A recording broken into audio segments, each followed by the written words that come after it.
No matter what phase of life you're in, we all need to have objectives. We need to have things that we're planning for, things that we want to accomplish, things to move forward in our lives. And in order to get those objectives, we need to set goals.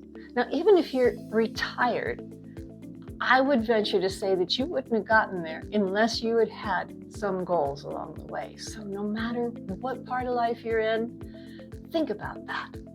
Move forward, set goals, and accomplish what you want. Now, when you set a goal and you accomplish it, it motivates you. You've got movement, you've got momentum, and it makes you want to go ahead and set another goal and do something more and get closer to that objective that you're working toward. But if you fail to reach your goal, the thing is, it stops your movement and it can really rob you of your motivation. It's kind of like when you're driving and the car is moving, it's easier to keep it moving if it's already moving, but if it stops, it takes an awful lot more energy to start it up again and get it going. And that's what happens with your goals. You might think, oh, I just have to work a little bit harder, I have to try harder, and I know I can do it. But what I found is that a lot of times it's not because we don't try hard enough. It's because we're setting the wrong goals. Now, in this video, I'm going to show you 5 types of goals that will set you up every time to fail. But I'm also going to show you how to get around that and how to set the right kind of goals that are going to help you to succeed and to help you move ahead toward those objectives.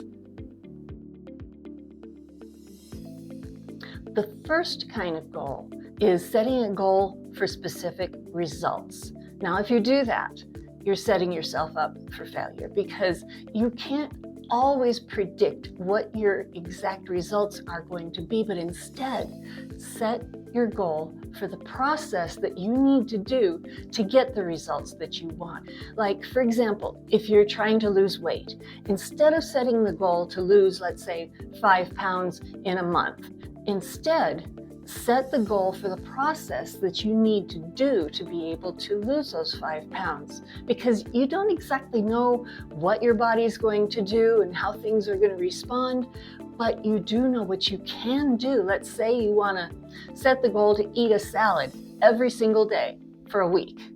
That's a good one, and it'll get you started, but that's something you can do. It's something that you can succeed at.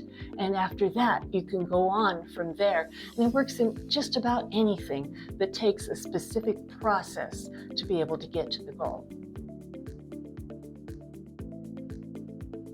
Now, this next one is probably the one that had the most impact on me, because you need to set your goals not for the things that you can't control, but for the things that you can control.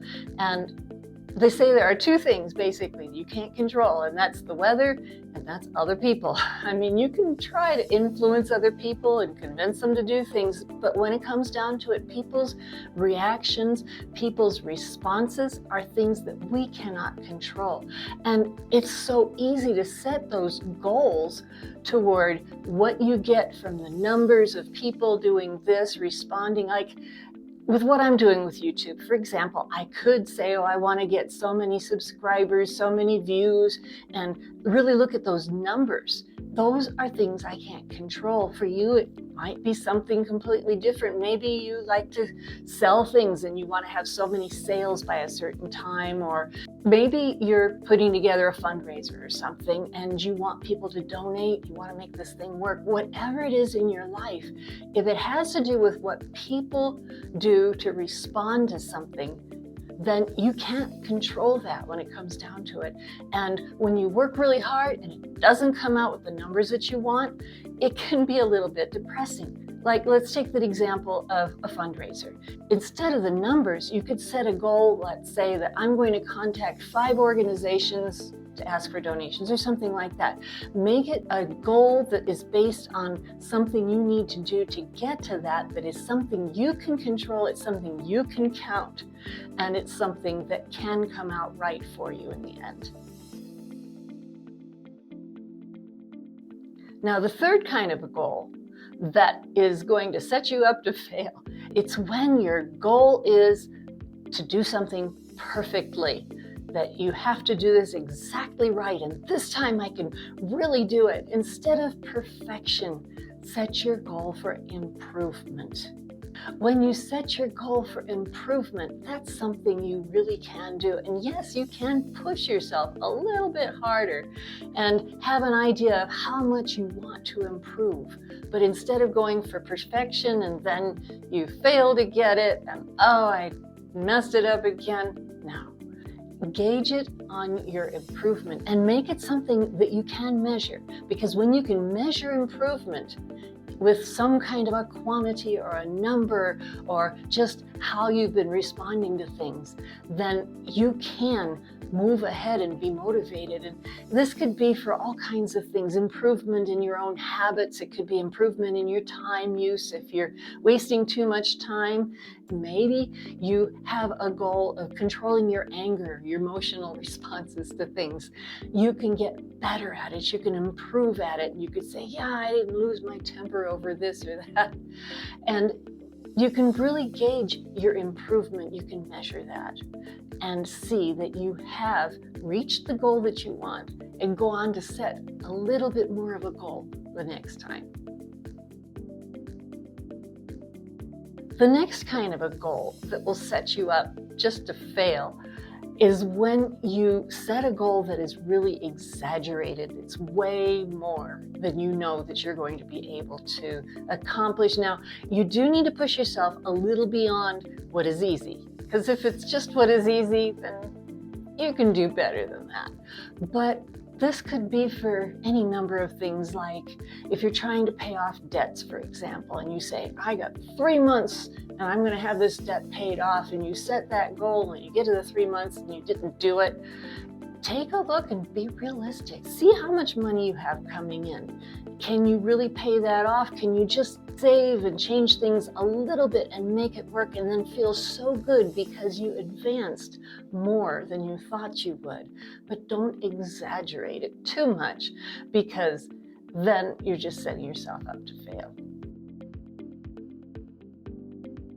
And the last kind of a goal that will really set you up to fail would be setting goals for social reasons, setting goals because of trends, setting goals that are based on comparisons with other people, or seeing what people are doing and what is trending as far as challenges or personality or hobbies or anything else that other people are doing, and you look at it and, wow, that really looks good. Now, sometimes it works. Like if there's some kind of a challenge going on, if that challenge fits you, that's fine. Go ahead and do it. But if it doesn't fit you, then don't feel bad for being the one that's not following that trend. It could have to do with something about your image, or if everybody's playing pickleball and you want to play pickleball because that's the thing to do, well, that just might not be the thing for you, or it might. Follow them if they fit you, but don't follow things just because they're trends, just because it's popular, because if you do, then you just might fail at it because it doesn't fit you. Go with the things that fit. Do goals that are personal, goals that are for you. And if you really need to, talk to your friends, talk to people that know you well before you launch off on something like that, because if it's really you, it'll work. But if it's not, you just might fail. Now, with all of these goals, really the key is to think about them. Like I said at the beginning, getting momentum is the important thing. When you keep moving, you don't have to stop and start and fail and succeed.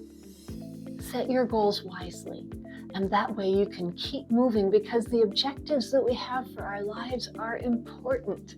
And especially if you're in the last few decades of life, let's make it the best that we can. Have the right objectives, things that really have meaning for you. And what I like to do when I'm setting goals for my life is I like to pray about it. I like to ask God to lead me in that, because He knows me better than I know myself. And I like the proverb that says, a man's mind plans his way, but the Lord directs his steps. So think about the types of goals that really fit you, the types of goals that you have control over, and the type that can lead you to success and momentum in your life. Because life is good.